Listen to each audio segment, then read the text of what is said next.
Chief O'Brien dislocated his shoulder kayaking. Lieutenant Worf likes pink drinks, and Geordie LaForge and Christy Henshaw make out in a turbo lift. Hello, everybody, and welcome to Seventh Rule with Cirroc Lofton. Hello. My name is Ryan T. Husk, and today we're doing a review of Star Trek The Next Generation, Season 3, Episode 25. Shows used to have 25 episodes in a season, maybe even more. Wow.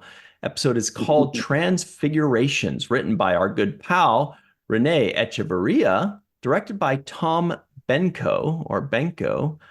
The date was June 2nd, 1990. Where were you? How you doing today, Wow, Cirroc? that's close to today's date. I'm doing great. I'm doing great. Yeah. So Transfigurations. this is an episode I didn't really remember very much. You know, it's funny. I feel like I thought I'd seen all the Next Generation episodes, but a lot of them I just didn't remember. Or maybe I hadn't seen because back in the day, you just saw what was on.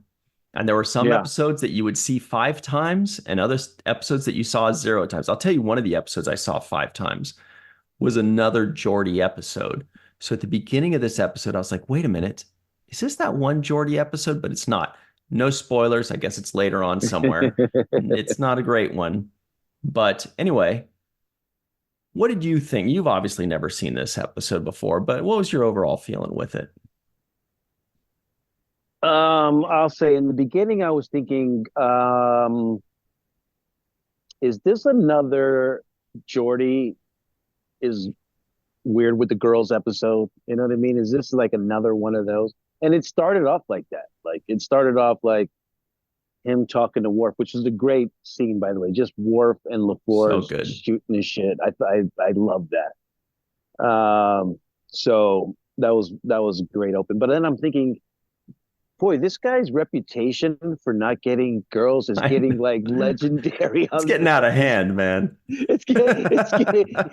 it's on his profile right now. They got it. It's like when you pull up his Starfleet records, it's like top of the list. Like awkward with girls, real smart with computers. So you know, I thought it was going to open like that. I'm glad it had a purpose for why they started that, because eventually we see, that I guess being in contact with this alien allowed him to heal from his awkwardness. I don't know. Is that what it was? Is that what they're saying? Well, Like he was healed by that neuro link or whatever it was. yeah, first of all, I just want to say that scene at the beginning, I agree. I loved it. Could have used some Guinan. Didn't need Yeah. it. It was funny enough without it, but it would have been nice to have her, knowing glances and her, these silly rascals. But we could talk more about that scene Yeah. later. Um, Yeah. yeah, and I do think that even Lieutenant Barclay's like, geez, this guy sucks with women. Even Barclay's like, God, George, let me give you some advice, bro. But yeah, I will say that was the most confusing part of the episode to me was I thought they were going to explain the Geordie thing a little bit more, like when he left, Geordie goes back to being kind of awkward, or they explain, wow, that must have been something. So what they're saying, in essence, like you said, is that the guy healed him. But awkwardness isn't really, I mean, unless it was based on some past trauma of like in ninth grade, he asked a girl out and she dumped him and they all laughed at ha ha ha. And then ever since then, and so he healed him from that, maybe. But I don't know. Yeah, that was just the one part that I wanted more explanation for Me personally. too. I got left. I got left holding the bag on this episode when it comes to Jordy's storyline. I just felt like there was more to be explained. And poor uh, Henshaw, Miss Henshaw, right? So she becomes like essentially I don't know. She becomes the benefactor of Geordi getting some confidence and getting his swagger. So I guess that's a good thing because she looked like she was wanting that attention early on in the episode. So it doesn't look like he used a superpower of some sort in order to, you know, get a girl. He just actually, she wanted to be flirted with, and he completely doesn't know how to read those signs, which is crazy because he knows how to read this navigational info from a strange capsule that he finds on board of this ship, and he's able to dissect it and understand it. But she's like flirting with him, like, "Hey, so how you doing?" And he's like, "I don't know how I'm doing." Yeah. So let me ask you this. Did you recognize Christy Henshaw? Yeah, but I was going to leave that to you. I don't know where I saw Christy Henshaw before, but I remember the face. Absolutely. Yeah. Was she on DS9? Well, no, she was in a previous episode of Next Generation and something else. Like for me, I was like, I definitely recognized her. And I was like, oh, was she in that previous episode? And I checked and she was, but I still felt like I had recognized her more beyond that. So the previous episode was Booby Trap, when Geordi falls in love with like that hologram recreation that he did towards the beginning of the third season. And remember at the Yeah. beginning of that episode, the opening, he was on the on the beach on a date with a woman, and there was the violinist kind of being like obnoxious and playing with them. Yeah. That was Yeah. her. And then she ends up going, "Oh, no thanks," or whatever, and kind of walking off. So that was her. And that's Yeah. why they picked up where they left off with that storyline of him kind of having a crush on her and not really working too well. So that's who Christy Henshaw is. Okay, so that even makes it more confusing for me. That doesn't help me. Yeah, And let the me reason see. it doesn't help me is because I don't know. So they already went on a date. He already worked up the nerve to talk to her. It went awkward. And then it seems like her vibe is different at this point in this episode because it wasn't the same as the last vibe that we saw her end on. I thought that's kind of makes it a little bit more confusing for me. Yeah, let me see if I can find a picture of the here's well, it's kind of a little grainy, but here it is, just to recall. The two of them looks like they're kind of watching the reverse sunset. They're like backlit and they're sitting on the beach, and this pirate was playing Yeah, the violin for yeah, them. So anyway, so that's Christy Henshaw, but she still looked familiar to me. So I looked her up a bit more. Her name is Julie Warner, actress Julie Warner.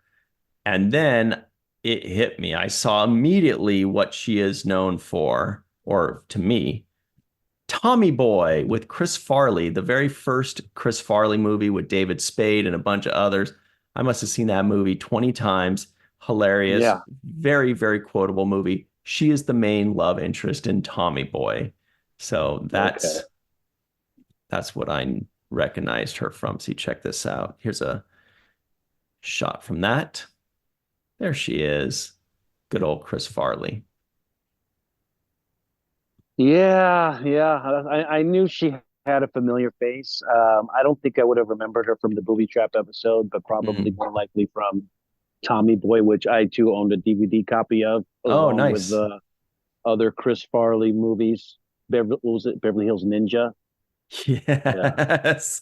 And yeah, was that his second or third? No, the second one was,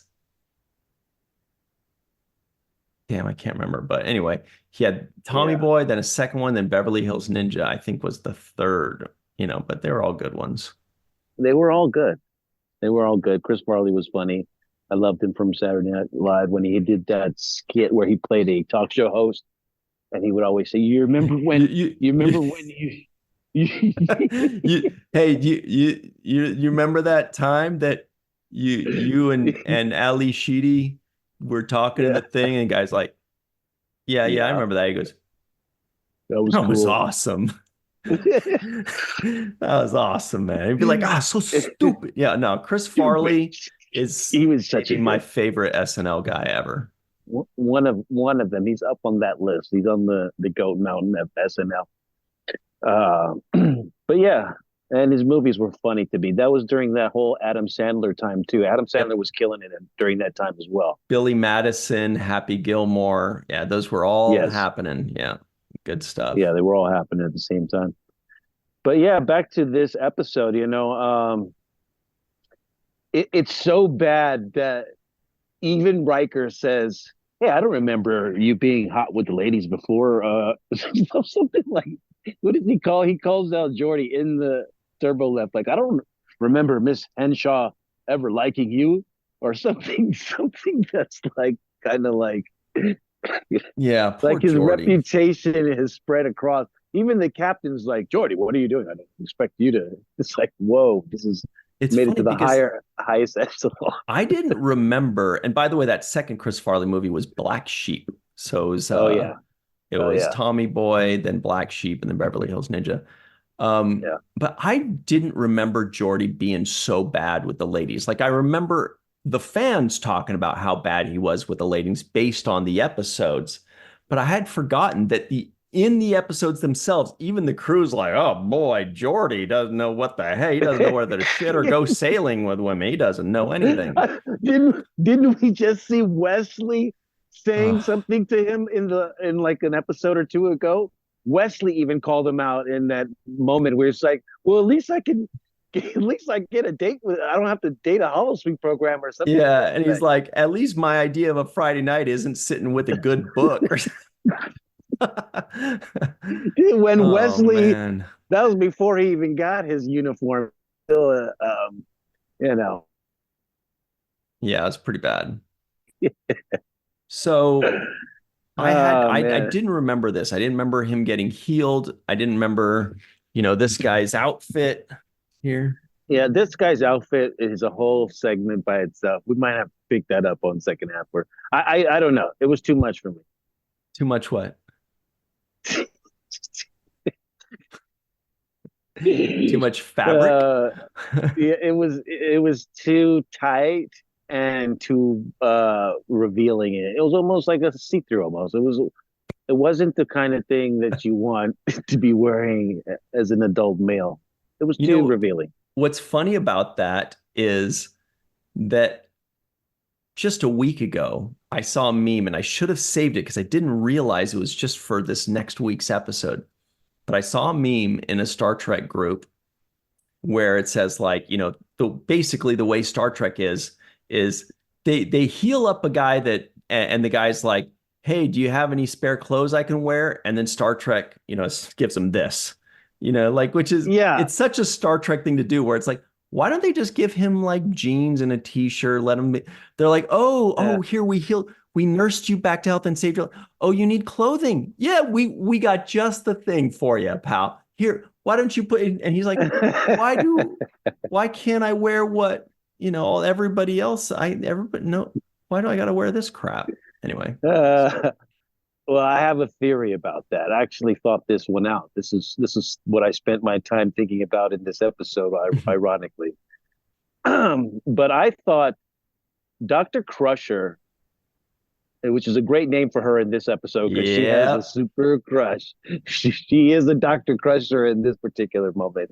Uh, Dr. Crusher says, "Hey, I like this guy.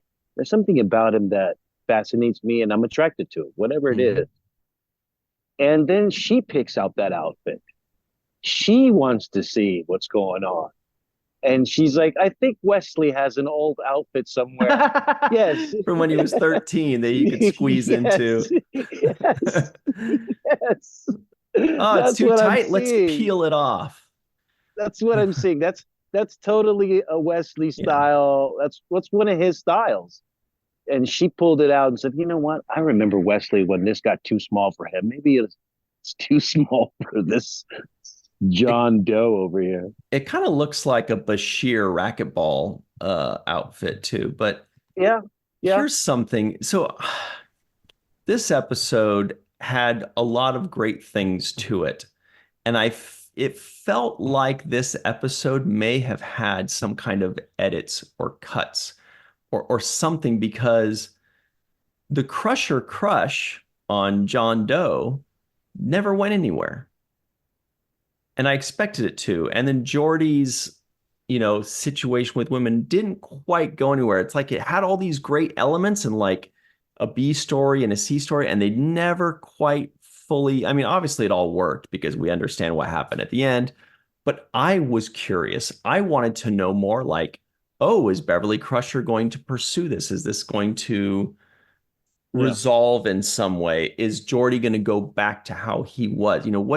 What's going to be the resolution? We got the perfect resolution for the A story. It all worked perfectly. But the problem is a lot of these writers may not know, but the nerds like me, we pay attention to every single detail. And if you give us a little side scene for one of our favorite characters, we go, oh, I want to know more about that. So it's like Absolutely. we're kind of never happy. We're kind of like, I want a B story so we can explore more of these other characters. But then we're also like, well, that wasn't enough. It's like, when are you going to be happy? But that's just kind of how we are sometimes. Yeah, and I'm with you on that too, because I felt like the Dr. Crusher, we haven't seen somebody really that she has been attracted to aside from Picard, right? I think that's the only other person we've really seen There was like so also a far. terrorist, a few weeks back. Remember there was like a terrorist that captured her. I feel like they had an attraction. I mean, they certainly got along okay. I don't remember if they actually went into full blown attraction, but yeah, other than that, we just know that she likes Picard. That's it. Yeah, and it would have given me like I was starting to get like a sense of the kind of guy she would like, essentially by seeing this guy. And I was wondering Yeah. what is it about him that she, is it the mystery? What is it about his personality that she says, I'm attracted to this person? And would really this kind of step out of bounds from just her professional, so I don't know what that was. I couldn't, even after watching this episode, pinpoint a charm about him necessarily. It was more of a mystery. Um, so Well, yeah, I that was yeah, difficult for me. that's a really good thought. Like that makes me want to like say, okay, well, she's attracted to Picard, she's attracted to this John Doe guy. What do they have in common? One thing I'm seeing is that, Picard's got a lot of wrinkles all over his neck. This guy's got the wrinkles on his face. Maybe that's a no, but but in seriousness, um, I think look, they both have a certain calm and Okay. confidence, compassion that this guy shows more than Picard. Picard's is only coming out recently, but it feels like it's like an inner strength, a calm, a confidence. I think that's the only thing I can see between the two of them. Otherwise, they are due to pretty different types. I would say, and now that we're talking about it, something else that kind of pops up to mind is that Picard is an enigma. He's kind of a puzzle to Crusher. Like she's trying to figure out what makes him work, right? It's kind of we as the audience are still trying to figure it. We know he likes Shakespeare. We know he's into this. We know that he's compassionate in moments, but he's also serious at other times.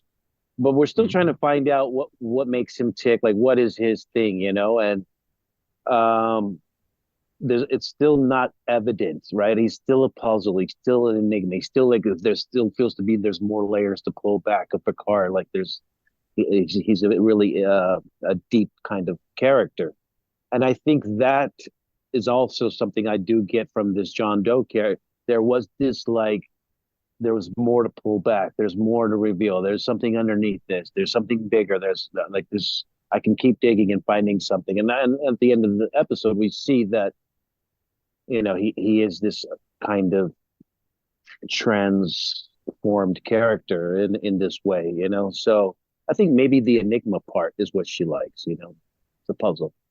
Yeah, I think the toughest part of this episode must have been his evolution because he turned into you know, a ball of energy guy, right? Yeah. Basically in 45 minutes. So they kind of had to demonstrate that evolution bit by bit by bit for us to believe like, wow, that was quick. You know, I'm such a jerk too, because my first thought is when they turned him into the ball of energy guy, I always like look in and try to zoom in. I'm like, I can see wrinkles on his sleeve. I can see folds from the outfit, you know. Like, come on, it's 1990, give him a break. But that's what I do. Yeah, well, it's funny when you said ball of energy, I was thinking that's what his costume reminded me of. What do you mean? No. We got to Yes, the segue. I got to old segue. I got to ball of segue to energy. O'Brien, Yes. and I thought O'Brien is always a ray of sunshine for me. It's a moment of fresh air when I get to see Miles O'Brien caught up in his own thing. You know what I mean? It's always O'Brien is in his own thing, Yeah. really. Everybody's going around like, the ship's going this, and he's like, I'm in my thing. You know what it is? He is the star of the O'Brien show on the Enterprise. Yes. And he Yes. sits there 23 and a half hours a day in the holodeck, or not in the holodeck, in the transporter room, just kind of sitting there fantasizing about like, and then I'm going to go kayaking and hurt my shoulder. And I chew gum sometimes. It's infused with scotch. And he's doing all this stuff. And then everyone's, oh man, here comes the action. Here comes, oh, Riker and Picard are here. Here comes, and they just go, energize. And fucking energize. All you ever care about is energize. And, okay, energize. And he's like, all right, so what's next, Captain and Commander? What do we? And then they walk off. And then he's like, okay. But yeah, he's like, Yeah. the Yeah. O'Brien is the star of the O'Brien show. And Of the O'Brien show. it's such a treat every time he's on the screen for me. Like, and I saw his name show up at the bottom of the screen beforehand. It said Colomina. I was like, Yeah. yes, we're going to get an O'Brien.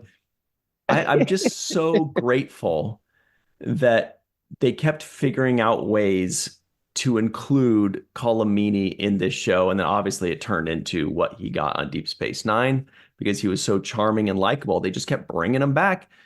And I'm just so grateful that they did because every time he's on screen, I'm happy. I'm very happy.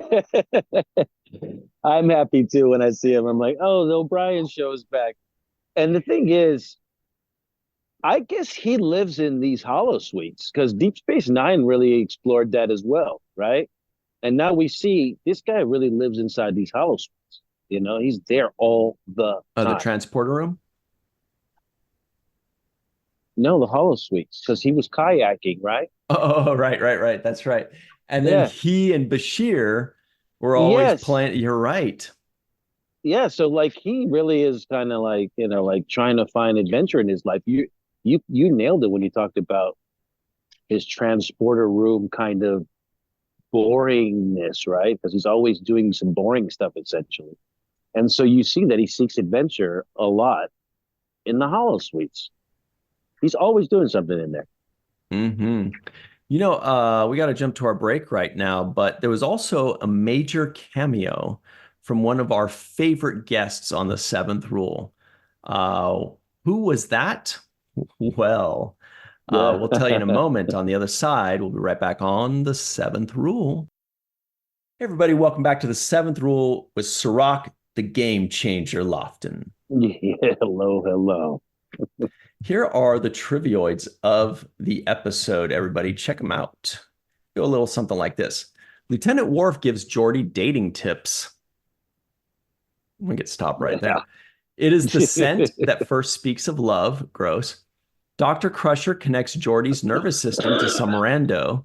A nurse brings Beverly a glass of water. Lieutenant Worf likes pink drinks. He kept drinking pink drinks. Geordi takes Christy Henshaw to the Arboretum. John Doe is 6 weeks ahead of Dr. Crusher's schedule. Geordi and Christy Henshaw make out in a turbo lift. Chief O'Brien dislocated his shoulder kayaking. Beverly seems a little taken with John Doe. And Data and Geordi find a pulsar 2.3 parsecs away. Okay. Oh, very good. What's Very funny good. about that one was when I typed it, I accidentally typed Pardek, which is funny because Pardek is a character in The Next Generation that will be coming up later on. Good character. Okay. Huh. So the Yeah, cameo. can we talk about? Oh, No, go ahead. yes. What do you got? I thought before I forget, I wanted to talk about Geordi volunteering for the brain freeze project. Like, like first you got to explain to me what I'm volunteering for. She's like, I need to volunteer. He's like, sure, I'll do it. I'm like, whoa. I'm in. I got nothing to live for. Women hate me. Give it to me. What the hell? Give me like a rundown. I'm gonna need your brain. I'm gonna use your brain for like 5 minutes. It's gonna be turned off, like or something. Like I'm like, whoa, wait a minute. My brain. You know what would have been cool is if maybe Geordi's just working for another promotion because he's getting promoted like gangbusters. So what if he goes, she's like, I need a, was Picard there? Or was it just Riker? I think it may have just been Riker, but it was good cruise. It was, let me see. Yeah, Riker, Data, Geordi, and Beverly. So what if he goes, she says, I need a volunteer. And Geordi goes, yeah, I'll do it. And he looks over to Riker and be like, kind of like, so you see how I volunteered that fast? That's a team player. What do you think, Reiki? But Riker was not impressed. I mean, it's obviously going to be him because Data can't do it. Beverly can't do it to herself. Riker's in charge. Right. She doesn't need a volunteer. It's Geordi. She's like, it's kind of like one of those things where she's like, whoever wants to do it, take one step forward, and everybody else takes one step back. It's kind of like one of those things. Yeah, Geordi got signed up for a mission where I was like, well, I don't know exactly what he's signing up for. I thought it was one of those episodes where, that, was it Big or one of those episodes where the adult switches, where they switch bodies, basically, you know what I mean? Where it's like, I thought it was going to be one of those like switching body moments where Geordi's brain goes into that guy. Like Freaky Friday kind of thing. Yeah, those kind of movies. Big, I thought of Big with Tom Hanks, but I don't know if that was a similar concept. But it's a fantastic movie, though. Has a really good movie. One of the great movies, yes. I always think of them playing that piano that you stand on. Yeah. That was one of them. When I think of Big, I remember this scene when he's like first moved to New York, or he's in his first little apartment or something, and he's just hearing like the gunshots outside and all this stuff, and he's like closes the window and he's all scared. I'm like, that is a very good depiction of if a kid were stuck in an adult body in the big world of New York and it's scary and all that. I thought that was really good. So I also think of that Zoltar machine. Yes. Give me a quarter and I'll tell you your fortune. That machine. So yeah, but that's the fortune should be a fool and his money are easily separated. Okay. Yeah. So you were going to tell us the big reveal about who is this? So it was actually, you know what? Give me a second and I will show it. But until I do. Now, this is somebody that was in makeup or not in makeup? I mean, kind of really. In makeup. I mean, they're all in some kind of makeup, right? Yeah, I missed it. I missed it, though, whoever this person is. Well, yeah, and I don't know. Here's something I noticed from this director, by the way, because this is what that leads into. That director they do this in soap operas a lot. When I was doing like background and featured gigs and soap operas and stuff, they would do this all the time, which is to open a shot, they would follow a background person. You know what I mean? Like, It's kind of like shot opens, somebody's walking over to the bar, and then they ask the bartender for a drink, but then Worf and Geordi walk in, and then blah, blah, blah, blah, blah. This director loved that stuff. He did that a lot. So one of those scenes in 10 Forward, I believe it was. I think it was when Geordi was starting to feel pretty good about himself. So Yeah. first, there's this guy, and he's talking to these people. That's how the shot opens. This guy right here that you may or may not recognize. Okay. I And then don't recognize. and then he walks away from those two, and you can recognize him a little bit more easily when he starts walking away. It's Mr. Doug Drexler, everybody. Doug Oh Drexler. my God, that Can you is Doug believe it? Drexler. That's Doug. Looking all ripped as always. I was Yeah. like, wait a minute, was that Doug freaking Drexler? So Wow. he was in that episode. I know he was also in like an Enterprise episode that was cool. But anyway, so that's pretty cool. He's probably just like one day he's like, hey, yeah, sure, I'll put on a red shirt and walk over. And I looked for him for the rest of the scene, but I didn't really see it. That was a lot of fun. Good to see him. Oh man, that was good. I totally missed that. But you can see that it's him unless he photoshopped himself in the episode, which would be amazing too. That would be impressive. That would be impressive. Oh, he even has Yeah, a you know what? I was just What going was to that? say he even had a picture. I just Googled it real quick just to see. He even has a picture of him posing in that uniform. Yep, Yeah, that's 10 forward right there. That's cool. Good for him. that's great. Yeah, I missed that. I would have liked to, have seen it, but we love Doug Drexler. Great dude. You know what moment I loved as well in this episode? I love the moment that I thought Wesley and his mom having this kind of an adult moment where Wesley was kind of, calling his mom out on his having a crush. Yeah. I thought that was a good scene as well. It kind of showed me the growth in Wesley's character development over the years. Because I remember, I see him as this kid because he started off like a kid, but as in that particular scene, there was a level of like maturity to him. Now he's Hmm. wearing his red Starfleet uniform, and just the conversation was kind of on a more of an adult Yeah. conversation. I think he And said his to his mom's mom, crush is wearing his hand-me-downs. yes, yes. So it actually elevated him even more. But he says to his mom, he says, seems like there's a little bit more than that to it, or more to it than that. When he was calling out his mom for like, she's like, oh, it's just a, patient relationship. And he's like, yeah, I don't know about that. I like that. And it was holding his mom kind of feet to the fire a little bit and holding her, the mirror up to her, holding her accountable because she's always holding other people accountable. So Hmm. when she gets her number called, it was good to see her react to that and kind of have humility about it, and it was a humbling thing for her to kind of get called out by her son. And you'll notice that we saw the shuttlecraft El Baz again. I think you had noticed it the first time, either in the first or second season. And we looked it up. Farouk El Baz is an Egyptian American space scientist and geologist who worked with NASA in the scientific exploration of the moon and the planning of the Apollo program. He's still around. He's 86 years old. So that was cool. I was like, "Hey, El Baz, that's right. You caught that the first time, and now I'm following in your footsteps. I'm getting your hand-me-downs like John Doe and Wesley Crusher."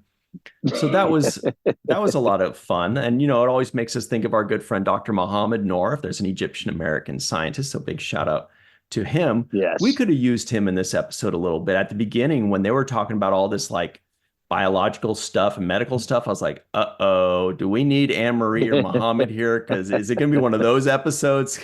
But it wasn't too hard. It wasn't too bad. It was a little bit Yeah.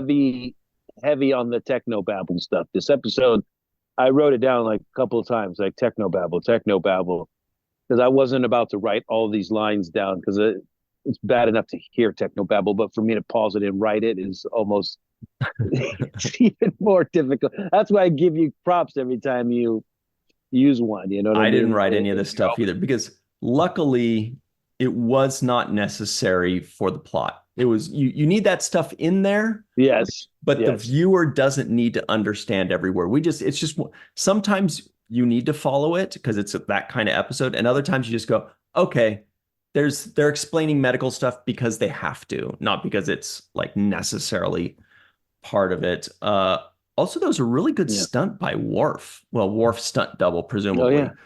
Because he like jumped up, comes down, hits the railing, flips backwards. I'm like, did they like plan it like that? Or did they jump up and he meant to miss the railing, but then he hit it, flipped, and so then they went with it in the next scene. I don't know which one, but I think they probably just planned that stunt out. And obviously, shout out to Dennis Madalone for doing that, because that was a great stunt. I watched it like 5 times. I was very pleased with that. And shout out to Worf's stunt double for doing that. 100% agree with that one too. And I was actually looking to see if I can see the stunt double, but it was well cut because I couldn't tell that wasn't Worf doing it, right? Really well done, I thought, on that behalf. Wrote it down in my notes too. The whole stunt move was exceptional. So yeah, shout out to Dennis Madalone, Mr. Danger. Also love Worf when he says, "Less talk, more synthahol." Like he gets real pouty sometimes. Yeah. He's the king of the pout. But see, he's at least he's coming out of his own shell now. Remember before he was all uptight, and ever since Guinan gave him that prune juice, now he's smooth. He's letting it all hang out. He's like, hey, we're here to party. His pink drink was probably just watered down prune juice so that he can enjoy like 10 of them. You know, he's like, I'll take my prune juice and water, you know, and they go, do you want it neat this time? No. With water. He treats it like it's whiskey or scotch. And then he says something stupid to Data. I've been tutoring him. He learns very quickly. That was funny. I liked it. Good delivery is funny for us to enjoy. Tutoring. Yeah. I'm looking for Worf's stunt double right there, but I cannot find him. Anyway. Just want to credit that guy, but yeah, I'm not seeing him in the. Oh well, bummer. Anyway, Worf did a great job. Great job, yeah. Sold that for me. Mm-hmm. Now this alien species, the Zalconians, do we see them again, or is this the one and done for Zalconians? I don't recognize them, so I don't think we get any more. I'll check. Yeah. If anything, I would think that maybe Lower Decks would have them in something, you know what I mean? Because they're like really good about that. Yeah. Looking them up, nope, just the one episode, and that is wait. Yeah, no, that's it. Yeah, just this one episode. But that's a good one for Lower Decks to bring back one of these days. That's a good callback because you can call back one of the either enlightened, transformed Zalconian, or you can bring back the other Zalconian that's, pre-transformation. True. So there's two kinds now. Yeah, exactly. Which I thought was a great concept in general for Renee. Just I guess you start with an idea a simple kind of concept like, oh, what about these alien species that are going through what I wrote in my notes was something like a transformation, like a caterpillar going to a butterfly, right? So that's where we see it. At least I would see it in nature, kind of where you see one species turning into another or something to that effect, right? Mm-hmm. Metamorphosis. And so that's what a metamorphosis, yeah. And so I felt like this was the butterfly caterpillar kind of in an alien context. Yeah, and it made me think initially of the X-Men, because the X-Men have that whole storyline of the mutants, and then being that they're mutants, the government hunts them down and they're like criminals or whatever, they're a problem, but really they're just like the next evolution in humanity, and that's what this guy kind of is. it was also done in Voyager. Kess, after 3 seasons, evolves into some magic being as well. So yeah, it does happen every once in a while, and it's a good storyline. It works because we get it, like you said, caterpillar to butterfly. We understand the concept. We're like, okay, I could go with Yeah. this. I get it. Which leads me to another thing.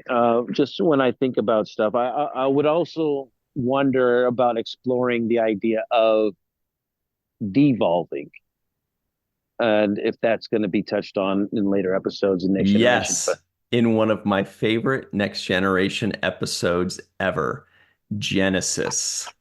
But it's okay, way out in the seventh season. So since it is in the seventh season, I'm okay giving you one spoiler yeah, because, it's like 2 years away. So the funniest part is is that Riker, they all devolve into something else, right? Riker de-evolves into basically a Cro-Magnon, and he's freaking hysterical. is he throwing a middle finger up? And exactly, look, he's got you, man. He got you in the middle finger. I mean, like he's literally doing a full, like, look, pinky, ring Yeah, that's a finger, full middle index finger, thumb. I finger. mean, that's a straight up flip. There's no two ways about that. Well, Anyway, that's so funny. That picture looks like Geico. yeah. Looks like an old Geico commercial. But he acts the hell out of it too. He's not just like, oh man, I gotta be a Cro-Magnon. This is no, he acts the hell out of it. He kills it. Troy does it really well. No spoilers. Well, I'm not even going to say actually because I don't want to give you, but there is a character that we know from the first 3 seasons that comes back, and this character is also in this episode as a fun Devolved. de-evolved thing. But let's just Yeah, get, that's and great. people know what that is. It's the big jump scare. This person comes out and goes like, ah, I like that. And it's a great episode. It is a magnificent episode. But who gets the home run of this episode? um, the home run of this episode, I'm going to give it to Dr. Crusher. Yeah, I think she gave some of the best performances in this. It was really, to me, almost her story. Hmm. Because she was tied in with kind of the A and B storylines. So I would say, yeah, Dr. Crusher was the home run of the day. Hmm. Quick glance of other characters that de-evolved in Genesis. Pretty great stuff. Wow. All right. Home run of the episode. You're giving it to Crusher. So since I'm kind of 50-50, I'm going to lean the other way and give it to Geordi. I thought it was going to be a Geordi episode at the beginning. I was like, oh, cool, Geordi episode, because he had his storyline, right? But then Crusher kind of did too. It was one of those rare double storylines where they don't even have like a storyline really together. They just each have Yeah. their own story. So I'm going to go with Geordi because he, no matter what he's given, he acts the hell out of it, and we love him to death for it. So that's the home run of the episode for me was LeVar By the way, Burton. can I add one Yeah. really quickly? I want to add, I would have liked Troy again to have been used better in this episode. I feel like she has Hmm. abilities that Yeah. could be used in these moments. Like this John Doe could have been somebody she tries to probe and get fishing for information, basically, like what getting a feel for him and trying to uncover his identity. I thought that could have been used a little bit more Troy in this episode. But Real quick, that's a my piece of rant. information on director Tom Benko. I looked him up because I don't remember ever seeing his name before. And the Yeah. reason I'd never seen his name before is because he's only directed 2 episodes of Star Trek. This is the first one. The next one is next season, The Devil's Due. That is a very good episode. Um, but he is no stranger to Star Trek because he is an editor. He edited 40 episodes of Next Generation, 16 of Deep Space Nine, and 57 of Voyager. That's over 100 episodes this guy's worked on. So that he's just an editor that was like, hey, can I direct an episode? I think that's pretty badass. Yeah. So big shout out to him. Good job. Yeah. Also, here are some people that have actually signed a petition for me to edit out all of my dumb jokes, but it's not going to happen. Sorry. And this was headed by Homer Frizzell, of course, also Dr. Marie Segal, Eve England out in Wales, Yvette Blackmon-Tom, TJ Jackson-Bey out in Missouri, Titus Mohler, Dr. Mohamed Noor, Tierney C. Dieckmann, Anil O. Polat, Joe Balsarotti, Mike Goo, Dr. Stephanie Baker, Carrie Schwent, Faith Howell, Edward Foltz, My Live from Tokyo, the Matt Boardman, Chris McGee, Justin Weir, Jake Barrett, Henry Unger, Allyson Leach-Heid, Julie Manisfee, Greg K. Wickstrom out in Hawaii, Jed Thompson, Dr. Susan V. Gruner, Glenn Iverson, Dave Gregory, Tim Baum, a.k.a. Grandpa One, Chris Sternett, Chuck A., Joanna Yunker, Amiram Mizne, Nora Vega, Ed Jarrett, Steve Case, Luther Haynes, and of course, Jason Okun. All right, everybody, stick around. We will be right back with a lot more on the Seventh Rule. Hey, everybody, welcome back to the Seventh Rule. This is the free-for-all with Melissa Longo wearing an old school Seventh Rule shirt. Wow. Yeah. Good old days. All kinds of stuff. So it's like, I'm putting this one on. Got Jason M. Okun, rad background as always. Gregory Kenzo has got a cool family shirt. Looks like it's the Sisko family. Love it. Allyson Leach-Heid in the Sisko kid shirt. What color is that? Like fuchsia or something? Mauve. Mauve. Love it. Come on. Duh. How could you not know all the color names? I know like 4 in total. Mai is live in Tokyo, probably. Maybe not, though. Yeah. Okay, back. Carrie Schwent, #1 Chicago Cubs fan, is also here. And the Dark Lord, Chris McGee, in a rather old school Seventh Rule shirt made by Walking Art, made by Melissa. Like your shirt, too. I like your shirt as well, Ryan. Thank you. Mm-hmm. Yeah, Rust in Peace. Great album, 1989. It's probably my favorite Megadeth album, truth be told. Fantastic. But the point of all that is Jake Sisko guesses the IMDb score. I like how you do that too. That whole little it's kind of a Star Trek, Star Wars combo. It's like Yoda telling us. These are not the droids you're looking for. Yes, yes, that's exactly what you do. Exactly. I'm gonna say this episode was around a 6.4. Around a 6.4. Anybody else have any guesses? Let's go 7.2. 6.8. 7. 7 even. All bets are in. The answer is, I was a little surprised by this personally. 6.9. 6.9, everybody. All right. Any non-appearance mentions today? I didn't catch any. Jason was the closest without going over. Yeah. Oh, was he? 6.8, yeah. Yeah. Oh, dang it. All right. I didn't get any names. Yeah, I didn't either. Any some kinds of or some sorts of or 3? I didn't even catch. God, Chris is too good. Yeah.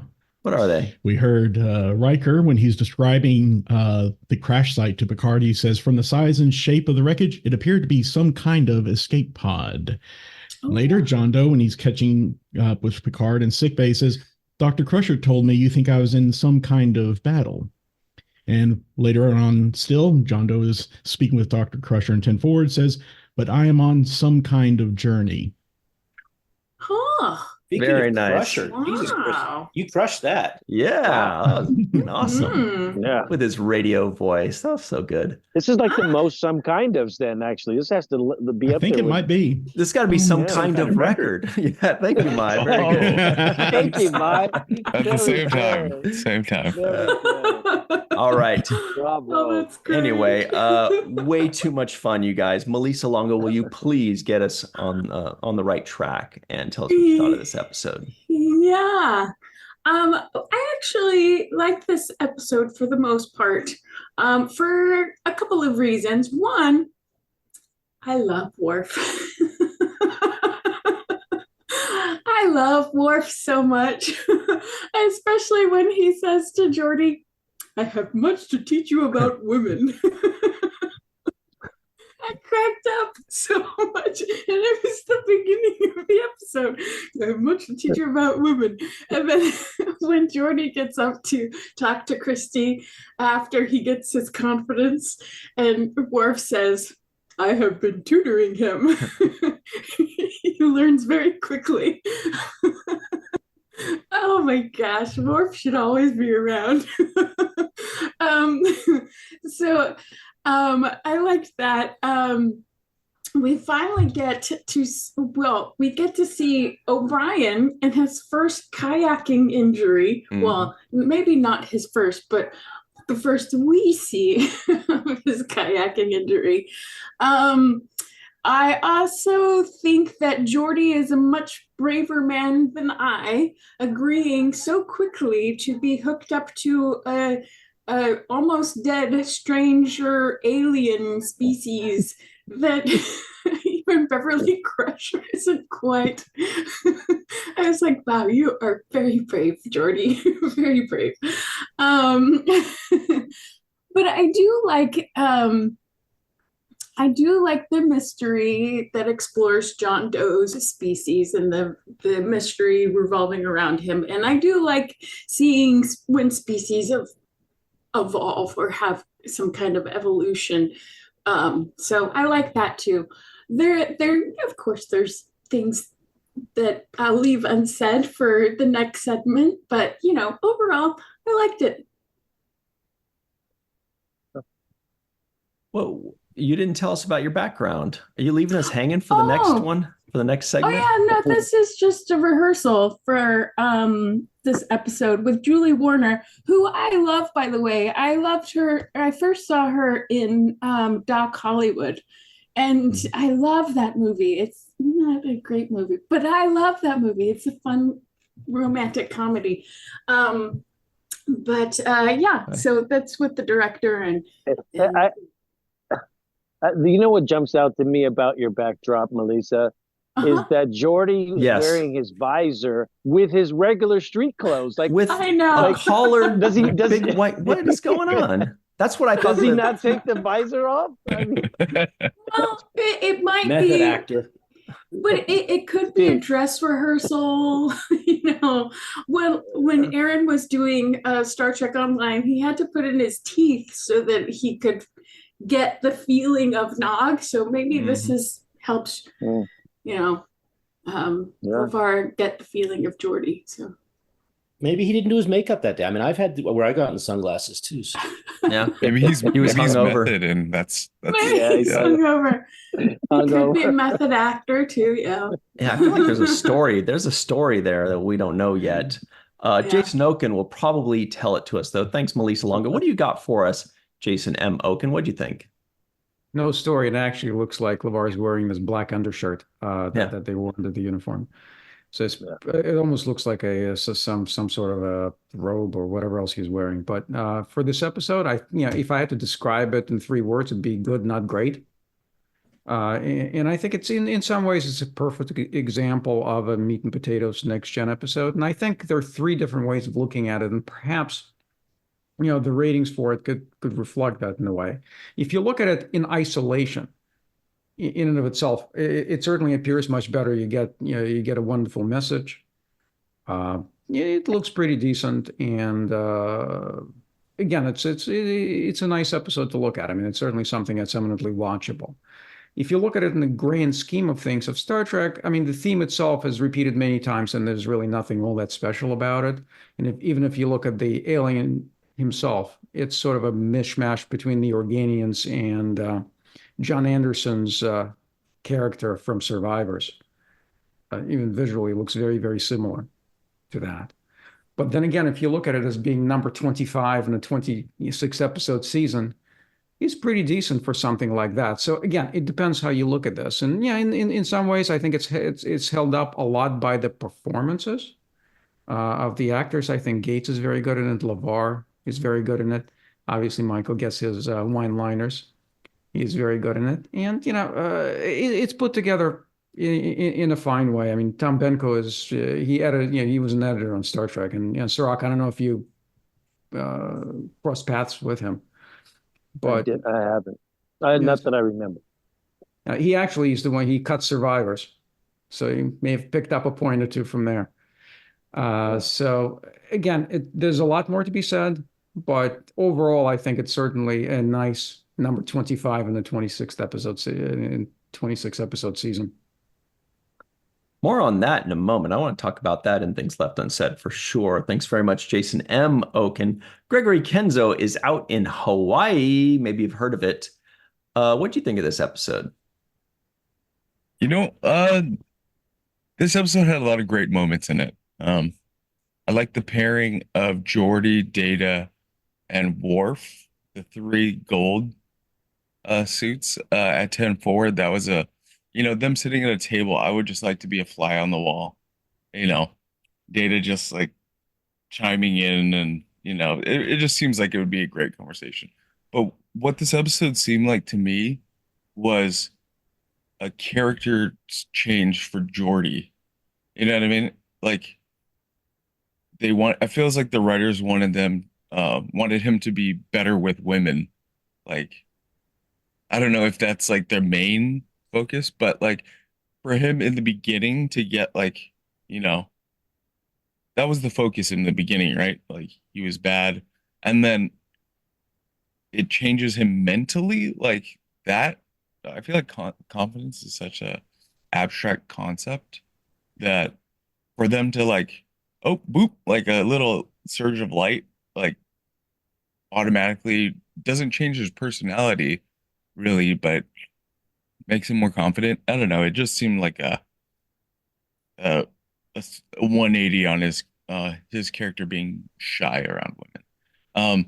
But anyway, I loved a lot of things about this. Chief O'Brien's first kayaking, like Melissa said. Let's see, the scene with Geordi and Data solving the puzzle of the flight path.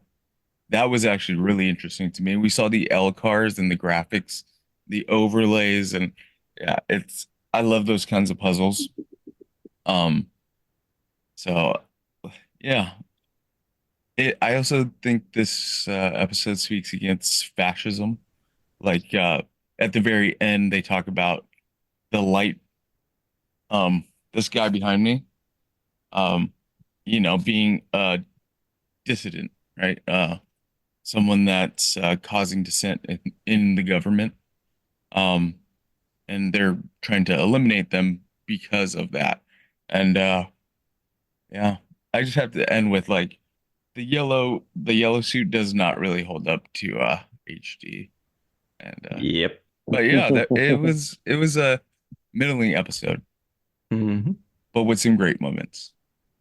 Well, thanks very much, Greg Kenzo. Your suit does hold up, by the way. It looks great. Thank you very much for that. Allyson Leach-Heid is here. What is up, Allyson? What do you think of this one? It's better than I remember it, so that was a pleasant surprise. I think I always found this one fairly boring as a kid because, it's not terribly exciting, but there's some great character development in this episode that, we hold on to O'Brien and his dislocating shoulder whenever he goes kayaking. So, we hold on to that for forever. And I wish we would have held on to more fun Worf, demanding more synthahol because we're relaxing, and not quite so much serious Worf. forever after this because Worf was here to have fun in Next Gen. So kind of missed that. And I loved the dinner scene between Beverly and Wesley. I thought it was really nice that he is an older child now for her, but they still have those family moments, maybe once a week. I don't know. But it was lovely that they had that time. They wrote it in that was something like, no, that they do this all the time. Like they check in, make sure they're each doing good, and talk about each other's lives. I do that with my family. So I think that's quite wonderful. I agree that the orange fluorescent jumpsuit on John Doe at the end does not hold up. And it had to have been terrible to film talking with that thing over your face. Like, oh, no, I wouldn't want to do that. And where was Troy trying to help John Doe figure out his past? Like that got me. I'm like, I know Michael Piller wanted to write this episode as showing off how cool the medical system is for this time period, but that should include mental health as well. So I thought Troy should have had a larger part in this episode. John Doe had a large part in this episode. Thank you very much, Allyson Leach-Heid. Great stuff. Awesome earrings, by the way. Homer joins us. Good to see you, Homer. We'll be hearing from you in a moment. Hello. We were talking about you earlier, by the way. Mai is live in Tokyo, though. What's up, Mai? What'd you think of this one? I am live in Tokyo at not even 7 o'clock in the morning, but an episode about transition, I'm all in on that. Come on, you kidding me? And big shout out to all of the allies during Pride Month, which just kicked off. Thank you so much for being you. We really appreciate it. The question is on this one, is it a physical transition? I mean, in part, yes, but there was much more. At points, it seemed almost religious or moral. There was a nuance that smacked of moral philosophy and the related ethics discussions, like, is the old style is bad, the new style is better. This combined with the healing was all maybe too much, like some of the myths in the Bible about Jesus. Was it symbolic of societal transition? John's observation in the lounge of a heterogeneous society being a positive thing and noting that it was new to him hinted at this somehow, I thought. And then the key line, at least for me, when Crusher was hitting on him, he says, I'm on some kind of journey. Whatever brought me here is all part of that journey, and I must complete it before any other consideration. And when I was a kid, a similar sentiment appeared in a song written some 17 years before this episode aired, and which I've always thought of and held as a bit of a personal anthem. And it just says, if I leave here tomorrow, would you still remember me? For I must be traveling on now, because there's too many places I've got to see, because I'm free as a bird now, and this bird you cannot change. So what I see here as an avid traveler for the past 4 decades, growing through my own interactions and experiences, growth which exceeds even my own surgically enhanced transition. The transition here seems more of a personal transition, something each individual must pursue. And like John, hopefully such transitions are indicative of the future of we humans as a race. That's all I got. Great stuff. Thank you very much. Mai live in Tokyo, and cool Leonard Skinner reference, by the way. Always got some good music in there. That one right there. Mai. Free as a bird. There it is. Thanks, Mai. Carrie Schwent is also here. Great background, great shirt. What'd you think of this one? I enjoyed this one. I didn't have a ton of time to make a ton of notes, but I did remembered a few things that I did quite enjoy about it. And to piggyback on the Star Wars reference from earlier, the Force is clearly strong with the Zelkonians, because that weapon is definitely was force choking everybody on that ship, which just amused me. I liked the head Zelkonian. I feel like I recognize him from somewhere, but I looked up his IMDb and nothing stood out. But I thought he had a good. I enjoyed his acting very much. Sorry, I had a very late night, so my brain is a little scattered. But before I get to my favorite parts of the episode, there is a cameo, kind of a blink and you miss it. If you don't know what he looks like when he was younger, Doug Drexler is in a scene in 10 Forward with Crusher and John Doe, and he sort of walks across the screen. You get to see him for a nice, good long shot in the scene. Yep, there he is. I thought he looked great in the uniform. But the whole thing with Geordi and Chrissy Henshaw just amused me. And in between Booby Trap and this episode, she definitely changed her mind about Geordi, decided she wanted to like him after all. But I decided that he's so awkward in that scene trying to talk to her because he remembers how disastrous that date was, and he is insanely racked with embarrassment over it, to the point where he has a hard time talking to her until he gets what I called his mojo transfer from John Doe via the little doohickey on his forehead. And when she put that on John Doe's head, she couldn't have put it on his forehead. She had to put it like directly touching his brain. Like, just put that on his forehead. I'm sure it would have worked just fine. But the best part of that scene is when they're having their awkward dialogue. Worf's nonverbal acting next to them is just chef's kiss perfection. It makes me laugh every single time. And because I didn't have a ton of time, I am giving Worf co-credit on my limerick. I sort of borrowed some of his lines to help with my limerick for the week. Let the one you seek to your eyes burn bright with the fire that burns bright with delight. There is no need for words. It's your scent that's first observed.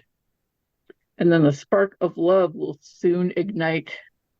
Thank you, Worf. All right, great stuff. Thank you so much, Carrie Schwent, a.k.a. Crafty Bear, Andre Dawson, #1 fan. The Dark Lord, Chris McGee, is here. What's up, Chris? What'd you think of this one? Oh, yes. Well, like the last episode, this one isn't one of my favorites. Like Jason said, it's good, not great, but it's still a noteworthy episode and takes a couple of interesting firsts. As Melissa said, the episode marks the first time we learn about O'Brien's hobby of kayaking, on the holodeck. And not to spoil anything, but this is the first time Worf will be critically injured. Thankfully, John Doe was around to heal him this time. Speaking of Worf, as Carrie had mentioned, his nonverbal acting, his uneasiness while Geordi was fumbling the conversation with Christy completely mirrors my own uneasiness watching that scene. And here I thought Barclay was the shy one. And she did point out, of course, what happened in the intervening 18 or 19 episodes since Booby Trap that caused her to change her mind about him, because she clearly now has feelings for him and felt embarrassed when she hung her head in the background earlier. So I'll be curious to know what transpired there. But anyway, one thing that I noticed for the first time after rewatching the episode yesterday, I'd never noticed before, John Doe saying, "Thank you for my life" to Dr. Crusher, which is probably an unintentional reference to The Offspring from earlier in this season. After all, both were written by Renee Echevarria. Right. I'll save any others for things I've done said. For the memorable quote, there's a few of them. Of course, Worf steals the show, and I'll almost say every single one of them. My favorite, though, less talk, more synthahol. What is that beverage, Chris? This is my Choco Vine, the chocolate flavored red wine that I have every time. Oh. Well, everybody, the time has finally come. Homer Frizzell has returned to the seventh rule. You guys didn't realize it was going to be a good day today, but it is. Hello, Homer. How are you? And what do you think of this episode, by the way? Well, thanks for having me back, first of all. Oh, we can't hear. No? Okay. No, I'm just kidding. Go ahead, please. Yeah, so I was over at Trek Long Island. I was like, I should pop in to see what's going on with the seventh rule. And I'm like, all right, what episode is it? Transfigure. I'm like, what is that? What is that? I have no recollection of this episode. And now I know why.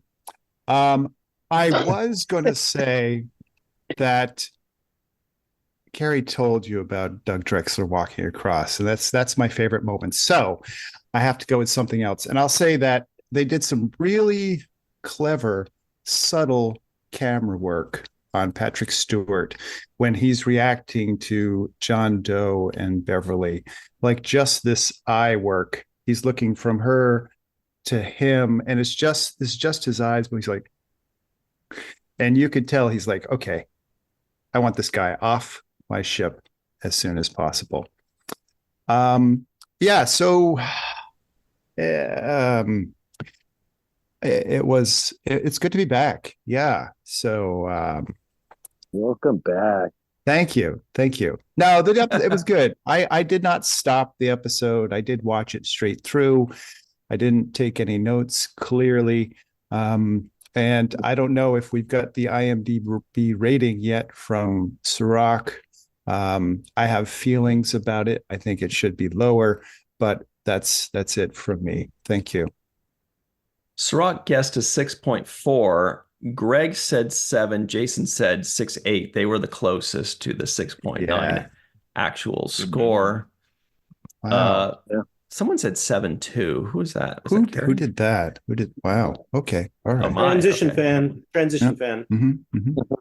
All right. Well, that's it for us. Thanks, Homer. So thank you. No, wait. Whoa. That's not it. Oh. Jake's final take. I got so thrown off by Homer. I'm like, how can we top this? But Jake's final take, of course, tops. Yeah, easily. Apparently, final easily. Thoughts, Cirroc.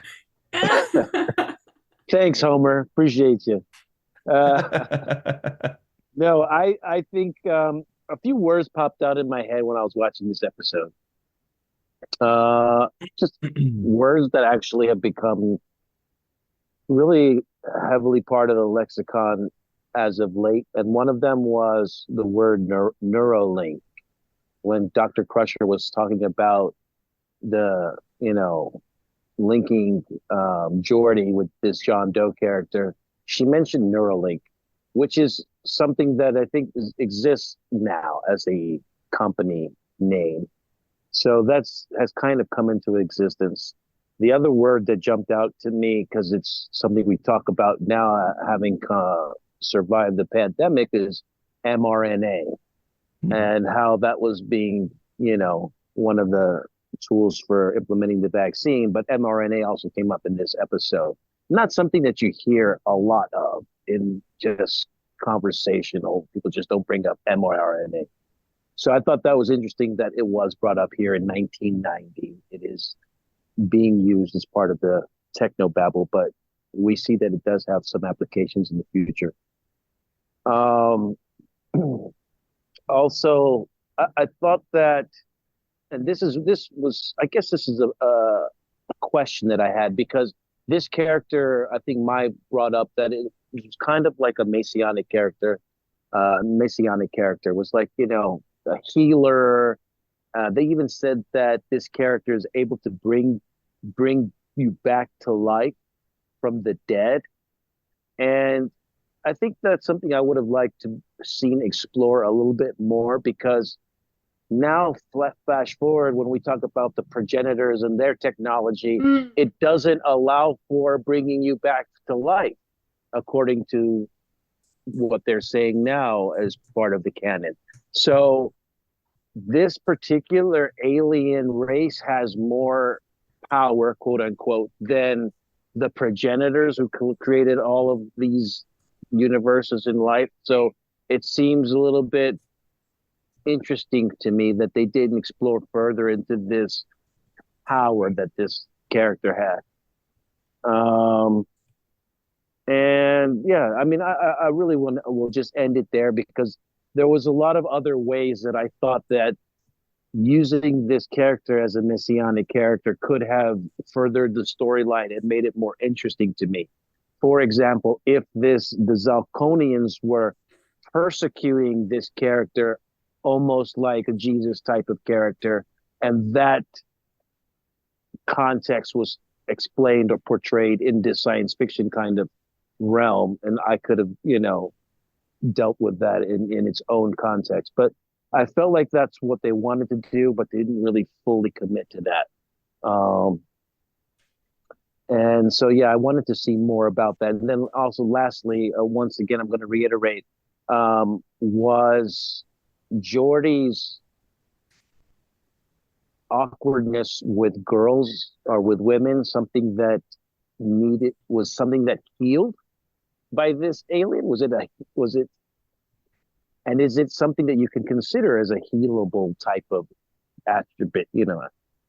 Is it something that you can heal from that? Shyness, I wouldn't consider it something that is something that you can heal from. So interesting concepts all around in this episode.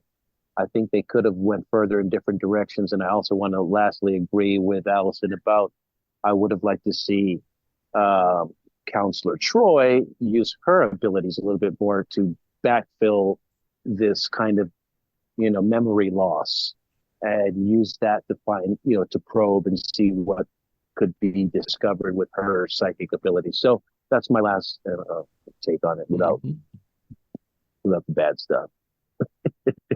With that, what? I guess the bad stuff is saved for things left unsaid. When you mentioned mRNA, I thought you were going to talk about Mr. Sodium. Science joke. All right. Thank you to Homer, who's not doing the head shake yet, but we're all waiting for it.